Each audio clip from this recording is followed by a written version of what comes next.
అలికిన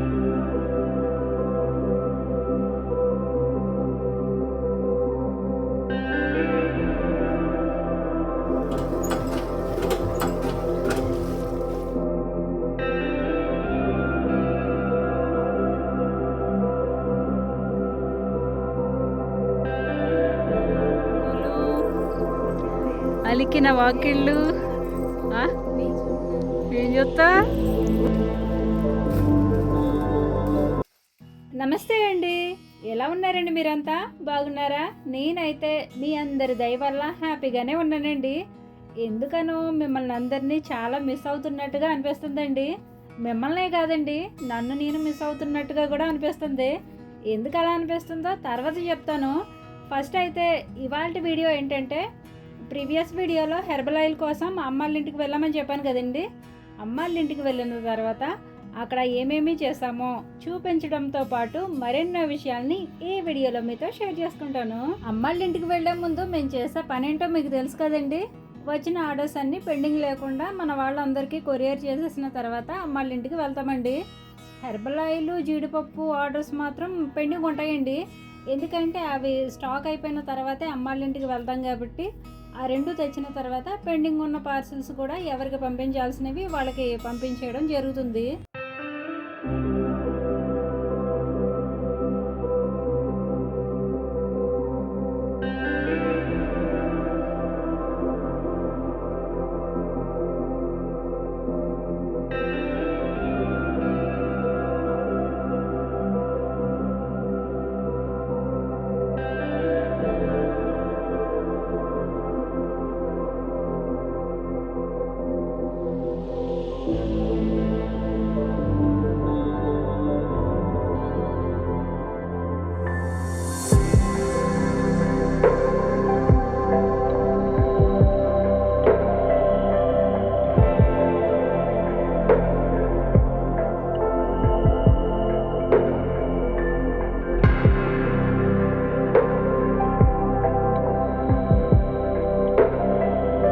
అమ్మాళ్ళింటికి వస్తే నాకైతే చాలా ప్రశాంతంగా ఉంటుందండి. మేముండేది కూడా పల్లెటూరు అయినప్పటికీ మా ఇల్లు మెయిన్ రోడ్డు పక్కనే ఉండడం వల్ల సిటీలో ఉన్న ఫీలింగ్ కలుగుతుంది. అమ్మ వాళ్ళు ఉండేది కూడా రోడ్డు పక్కనేనండి. కానీ అమ్మ వాళ్ళ ఊరు మా ఊరి కంటే చాలా మారుమూల గ్రామం అండి. కాబట్టి రవాణా రాకపోకలు చాలా తక్కువగా ఉంటాయి. పైగా తాటాకుల గుడిసెలతో, పాడి పంటలతో పల్లెటూరు అంటే పల్లెటూరు లాగే ఉంటుంది. ఇక వచ్చిన తర్వాత రోజు ఉదయాన్నే లేచి ఇంటి దగ్గర ఆవుల దగ్గర శుభ్రం చేసేసి నా పని స్టార్ట్ చేశాను. అమ్మ వాళ్ళ ఊర్లో ఈ శీతాకాలంలో ఉదయాన్నే లేవాలంటే చాలా భయం అండి. ఎందుకంటే చలి చాలా ఎక్కువగా ఉంటుంది. చుట్టూ కొండలు ఉంటాయి కాబట్టి చలి ఎక్కువగానే ఉంటుంది. అందుకే మరీ తెల్లవారుజామునే కాకుండా 6 దాటాకు లేస్తాము. ప్రోడక్ట్స్లో రాగి దోశల పిండి స్టాక్ అయిపోవచ్చిందండి. అందుకని అమ్మాళ్ళ ఇంటి దగ్గర రాగి దోశల పిండికి కావాల్సిన రాగులు, బియ్యం శుభ్రంగా కడిగి ఆరబెట్టాము. రాగి దోశల పిండిలో రాగులు, బియ్యంతో పాటు గోధుమలు కూడా వేస్తానండి. కానీ ఆ రోజు గోధుమలు మిస్ అయ్యాయి.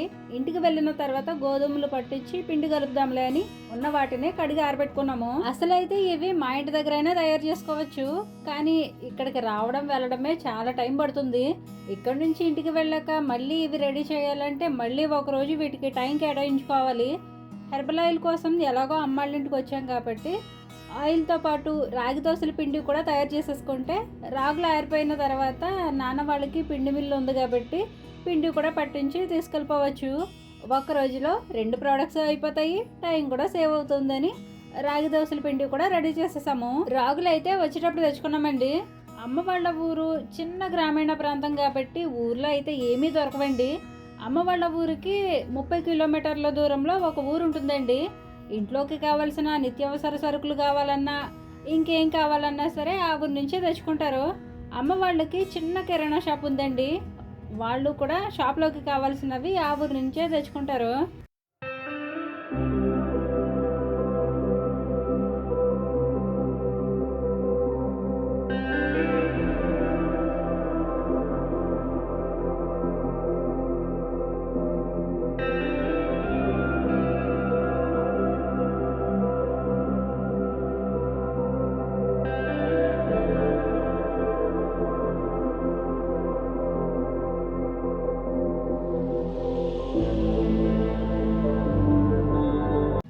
ఉదయం రాగులు కడిగేసుకున్న తర్వాత హెర్బల్ ఆయిల్ ప్రిపరేషన్కి కావాల్సిన ఇంగ్రీడియంట్స్ కూడా తయారు చేసేసుకొని ఆయిల్ కూడా తయారు చేసేసాము. ఈ హెర్బల్ ఆయిల్ కోసం నేను అన్నీ ఫ్రెష్గా ఉన్నవే తీసుకుంటానండి. మన ఛానల్ని ఫాలో అయ్యే వాళ్ళకైతే తెలుసుద్ది, కానీ కొత్తగా చూసే వాళ్ళకి తెలియదు కాబట్టి చెప్తున్నానండి. హెర్బల్ ఆయిల్ కోసం నేను ఎక్కువ మోతాదులో నాటు మందార పువ్వుల్ని వాడతానండి. వాటితో పాటు తాజాగా ఉన్న కరివేపాకు, ఉసిరికాయలు, కలబంద కూడా వాడతాను. హెర్బల్ ఆయిల్ కోసం అమ్మాళ్ళ ఇంటికి వచ్చిన రోజే నేను మా వారు కలిసి మందార మొగ్గల్ని, మందార పువ్వుల్ని కలెక్ట్ చేసుకొని నూనె మరగబెట్టడానికి పొయ్యిలోకి పుల్లలు కావాలి కాబట్టి అవి కూడా ముందు రోజే తెచ్చిపెట్టుకుంటాము. ఉదయం ఇంట్లో అమ్మకి కొన్ని పనులు హెల్ప్ చేసేసి తర్వాత ఉసిరికాయలు, కలబంద శుభ్రంగా కడిగి మిక్సీ పట్టుకుంటాను. ఈలోగా నాన్న మా వారు కలిసి పొయ్యి అంటించి రెడీగా ఉంచుతారు. వ్యాపారంతో పాటు వ్యవసాయం కూడా చేస్తున్నాం కదండి. ప్రతి సంవత్సరం వరి పండిస్తామండి. వరితో పాటు మినుములు, పెసలు కూడా పండిస్తాము.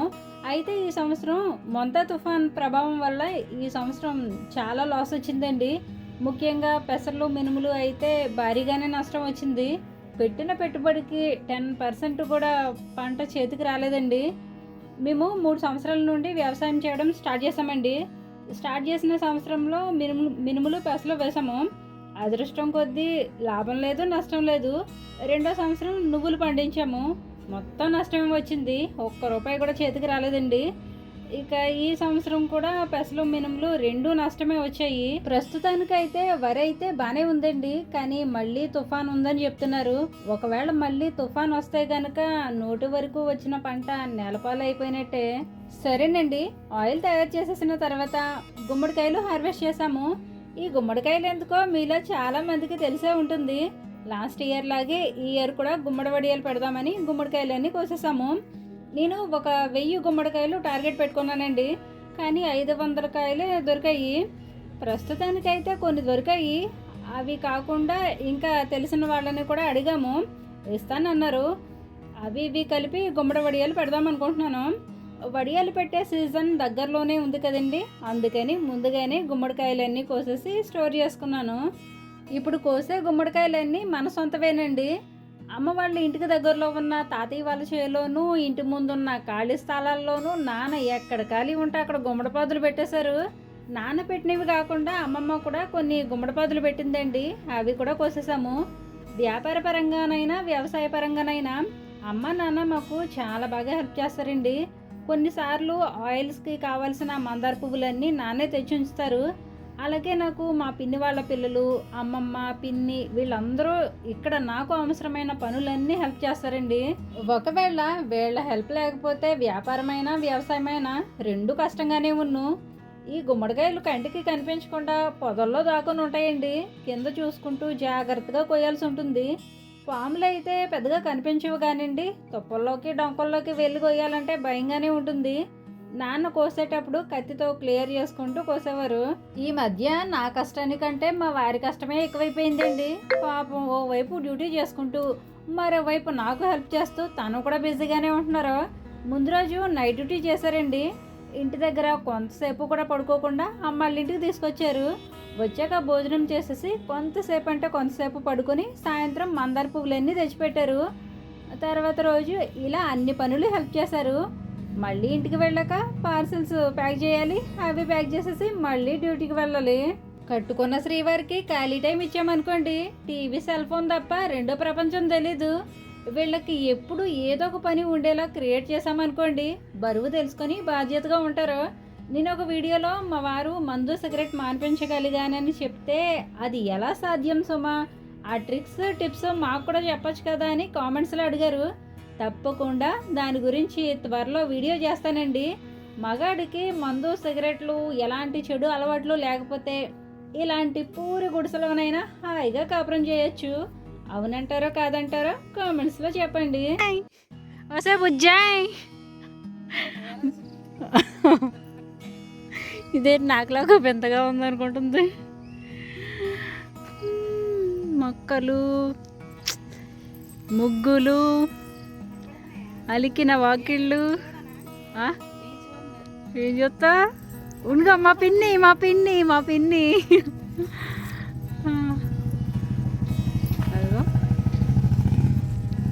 వసే వసే వసే ఆవు దూరంగా ఉండే బాబు, నాకు అసలే భయం. వసే వసే వసే వసే.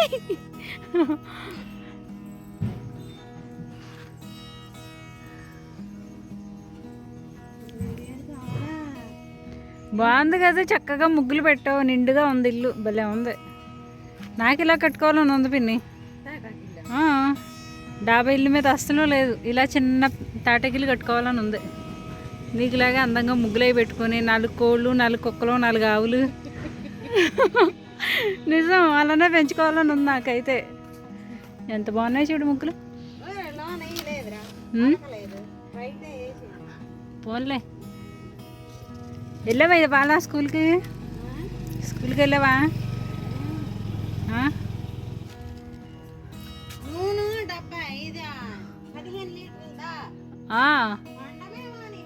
ఒక టీవీ, ఒక మంచం, మా నాన్నమ్మ ఇచ్చిన టొంకిపెట్లు. బాబోయ్, మా నాన్నమ్మ ఇచ్చిందంటే ఒప్పుకోవట్లేదు అసలు. పోన్లే, మా అమ్మమ్మ ఇచ్చినవి ఉన్నాయా? అయ్యో, మన రాజ్యమే అనమాట అయితే, మన కష్టమే అయితేని. బాగుంది బజ్జీలు వేడివేడిగా. ఈ ఇల్లు వచ్చేసి మా అమ్మ వాళ్ళ మేనత్త గారి కోడలు గారి ఇల్లు అండి. అంటే ఇప్పుడు కనిపించింది మా పిన్నేనండి, గవర్నమెంట్ స్కూల్లో ఆయాగా చేస్తుంది. చూసారా, ఉన్నది చిన్న సంసారమే అయినా ఎంత చక్కగా చక్కదిద్దుకుందో. ఇలా చాలా మంది ఉంటారండి, కానీ నాలా సోషల్ మీడియాలో ఉన్నోళ్ళు మాత్రమే సమాజానికి తెలుస్తుంది. అంతకంటే గొప్పోళ్ళు, అంతకంటే టాలెంట్ ఉన్నోళ్ళు చాలామంది ఉంటారు. అందులో నాన్న కూడా ఒకరండి. నాన్న కూడా మంచి టాలెంటెడ్ పర్సన్ అండి. పాపం సరైన చదువు లేక కష్టాన్నే నమ్ముకొని చెదలు పట్టిన ఒక మంచి పుస్తకంలో మిగిలిపోయారు. మ్యాక్సిమం నాన్నకి అన్ని పనులు వచ్చండి. ఇంట్లో టీవీ కానీ మిక్సీ కానీ ఏదైనా ఎలక్ట్రిక్ వర్క్ చేయాలన్నా సరే నాన్నే సొంతంగా చేసుకుంటారు. మా ఇల్లు కట్టింది నానేనండి. ఊర్లో చిన్న కిరాణా షాప్ పెట్టుకొని సైకిళ్ళకి బళ్ళకి ప్యాచ్ వర్క్ చేసుకుంటూ తను వ్యవసాయం చేసుకుంటూ మాకు కూడా వ్యవసాయంలో హెల్ప్ చేస్తున్నారు. ఓకేనండి, ఈ సంవత్సరం వరి పంట వేసామని చెప్పాను కదండి. ఇంకో 2-3 వారాలు పోతే పంట హార్వెస్ట్ చేయడానికి రెడీగా ఉంది. ఈలోగా వర్షం కానీ తుఫాన్ కానీ రాకుండా ఉంటే గండం గడిచినట్టే. వ్యవసాయం చేయడం ఎంత కష్టమంటే, ఓవైపు ప్రకృతి వైపరీత్యాలు అయితే మరోవైపు పంటకి పట్టే చీడలు చీడపురుగులు, ఇంకోవైపు వన్యప్రాణులు చేసే బీభత్సం. ఈ మధ్య వరిచేలోకి అడుగు పందులు వచ్చి పంట మొత్తం పాడు చేస్తున్నాయండి. వాటితో పాటు కోతులు రావడం కూడా స్టార్ట్ అయ్యాయి. అవి తినేసి వెళ్ళిపోతే పర్వాలేదండి, కానీ తినేదేమో తక్కువ, పాడు చేసేది ఎక్కువ. ఏదేమైనా కానివ్వండి, లాస్ట్ ఇయర్ లాగే ఈ సంవత్సరం కూడా లాభం లేకపోయినా నష్టం రాకుండా ఉంటే చాలండి. ఇవన్నీ అడుగు పందుల పాదాలేనండి. ట్రాక్టర్ దున్నేసినట్టు దున్నేసినవి. అవి ఎంత స్ట్రాంగ్ ఉంటాయో ఎప్పుడు చూడలేదు కానివ్వండి, అవి చేసిన ఈ హంగామా చూస్తే మాత్రం అవి డేంజర్గానే ఉంటాయేమో అనుకుంటున్నాను.